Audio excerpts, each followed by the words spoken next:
ക്രിസ്തുയേശുവിൻ്റെ നിസ്തുല നാമത്തിൽ എല്ലാ പ്രിയപ്പെട്ടവർക്കും സ്നേഹവന്ദനം. ഇന്നത്തെ നമ്മുടെ ധ്യാനത്തിനായി വിശുദ്ധ യോഹന്നാൻ എഴുതിയ സുവിശേഷം 21 അധ്യായം 15 വാക്യം.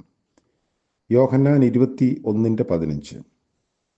അവർ പ്രാതൽ കഴിച്ച ശേഷം യേശു ശീമോൻ പത്രോസിനോട്, യോഹന്നാൻ്റെ മകനായ ശീമോനെ, നീ ഇവരിൽ അധികമായി എന്നെ സ്നേഹിക്കുന്നുവോ എന്ന് ചോദിച്ചു. കർത്താവിൻ്റെ പരിശുദ്ധനാമം വാഴ്ത്തപ്പെടട്ടെ.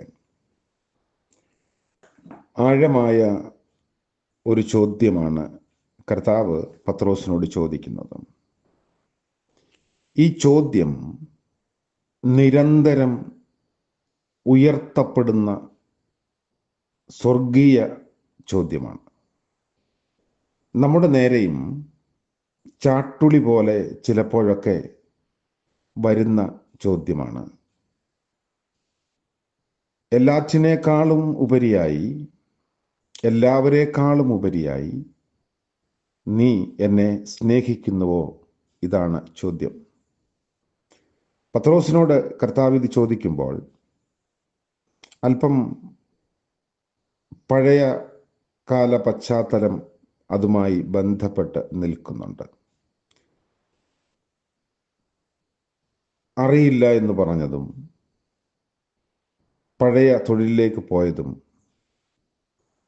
നിരാശനായി മടങ്ങി വന്നവന് പ്രാതലൊരുക്കുന്നതും എല്ലാം കോർത്തിണക്കി വീണ്ടും വിളിച്ച വിളിയെയും സമർപ്പണത്തെയും പുതുക്കി നൽകാൻ കർത്താവ് ശ്രമിക്കുന്ന ഭാഗമാണ്.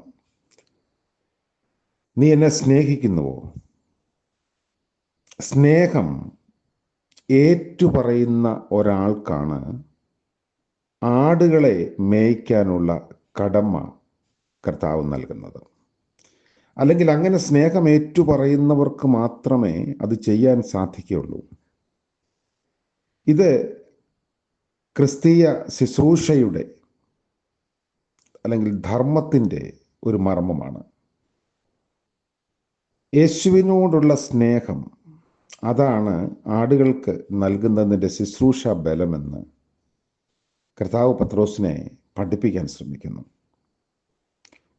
ഒരു ഇടയനായി രൂപാന്തരപ്പെട്ടുവോ എന്നതാണ് പത്രോസിനെ യേശുക്രിസ്തു ഇൻ്റർവ്യൂ ചെയ്യുമ്പോൾ തിരിച്ചറിയാൻ ശ്രമിക്കുന്നത്.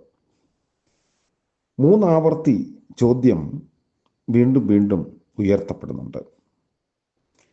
അപ്പോൾ പത്രോസിൻ്റെ ഉള്ള പുള്ളി അയാൾ വാവിട്ട് കരഞ്ഞു പറയുന്നു, നീ എല്ലാം അറിയുന്നു. എൻ്റെ ദൃഢനിശ്ചയങ്ങളും എൻ്റെ പരിമിതികളും എൻ്റെ ബലഹീനതയും മടങ്ങിപ്പോക്കും എല്ലാം നീ അറിയുന്നു. അതൊരു ഏറ്റുപറച്ചിലായിരുന്നു, ഒരു കുമ്പസാരമാണ്. കണ്ണുനീരിൻ്റെ നനവിലും യേശു കർത്താവ് അവനെ നനവുള്ള ഇടയനാക്കി മാറ്റുന്നു. ഈ വീണ്ടെടുപ്പിൽ ഒരു സ്നേഹത്തിൻ്റെ പുഴയായി പത്രോസ് മാറുന്നു. അതിനുശേഷമുള്ള ജീവിതം വളരെ മാറ്റപ്പെട്ടതാണ്. പത്രോസ്, യോഹന്നാൻ എന്നവർ അപ്പോസ്തലപ്രവൃത്തികളിൽ നമ്മൾ വായിക്കുന്നു, സുന്ദരം എന്ന ദേവാലയത്തിൻ്റെ പടിവാതിൽക്കൽ ഭിക്ഷ യാചിച്ചുകൊണ്ടിരുന്ന യാചകനെ കാണുന്നു. യാചകന് കൊടുക്കാൻ കൈവശം ഒന്നുമില്ല. അദ്ദേഹം കൈ നീട്ടുന്നുണ്ട് പോകുന്നവരുടെ നേരെ. അങ്ങനെ ഉള്ളു നിറയെ ക്രിസ്തുവിൻ്റെ സ്നേഹം ഉള്ള പത്രോസ്, ഏകദാനം അതുമാത്രമാണ്. അവൻ്റെ നാമത്തിൽ എഴുന്നേറ്റ് നടക്കുക എന്ന് ആവശ്യപ്പെട്ട് കൈ കൊടുക്കുമ്പോൾ മാൻപേടയെ പോലെ അദ്ദേഹം കുതിച്ച് ചാടി. ആ സ്നേഹം പകരുന്ന ഇടത്താണ് ഇങ്ങനെയുള്ള ചില ജീവിതങ്ങൾ രൂപാന്തരപ്പെടുന്നത്, അല്ലെങ്കിൽ ബലഹീനർ തുള്ളിച്ചാടുന്നത്. നാം എവിടെയായി എന്ന് അവലോകനം ചെയ്യപ്പെടുന്നതും ഇത്തരം സന്ദർഭങ്ങളിലാണ്.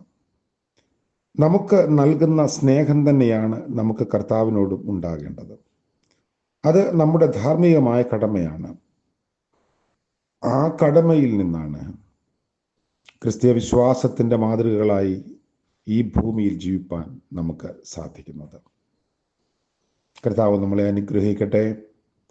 നമ്മുടെ സ്നേഹബന്ധം, സമർപ്പണം ഇത് വീണ്ടും പുതുക്കാൻ, സമർപ്പണത്തെ വീണ്ടും ഒന്ന് വിശകലനം ചെയ്യാൻ ഈ ഭാഗം നമ്മളെ സഹായിക്കട്ടെ. പ്രാർത്ഥിക്കാം. കാരുണ്യവാനായ ഞങ്ങളുടെ വാഴ്ത്തപ്പെട്ട കർത്താവേ, മനോഹരമായ പുതിയ പ്രഭാതത്തിനായി സ്തോത്രം. അങ്ങയോടുള്ള ബന്ധത്തിൽ ഞങ്ങളുടെ സ്നേഹത്തെയും സമർപ്പണത്തെയും വിശകലനം ചെയ്ത് പുതുക്കാൻ ഞങ്ങളെ സഹായിക്കണമേ. ഇന്ന് പകൽക്കാല ജീവിതത്തിൽ അവിടുത്തെ കൃപയിൽ ആശ്രയിക്കുന്നു. ക്രിസ്തുവിൻ്റെ സ്നേഹത്തിൽ വസിപ്പാൻ, മറ്റുള്ളവരോടുള്ള ഞങ്ങളുടെ ഇടപെടലുകളിൽ ക്രിസ്തു സ്നേഹം ഞങ്ങളുടെ ഉള്ളിൽ ഉണ്ടാകുവാനിടയാക്കണമേ. ഇന്ന് ജന്മദിനം ആഘോഷിക്കുന്നവരെയും വിവാഹ വാർഷികം ആഘോഷിക്കുന്നവരെയും ഓർത്ത് പ്രാർത്ഥിക്കുന്നു. അനുഗ്രഹത്തിൻ്റെയും നന്മയുടെയും പുതിയ വീഥികളിലൂടെ നയിക്കണമേ. യേശു മശീഹ മൂലം പ്രാർത്ഥിക്കുന്നു. കൃപയോടെ കേൾക്കുമാറാകണമേ. ആമേൻ.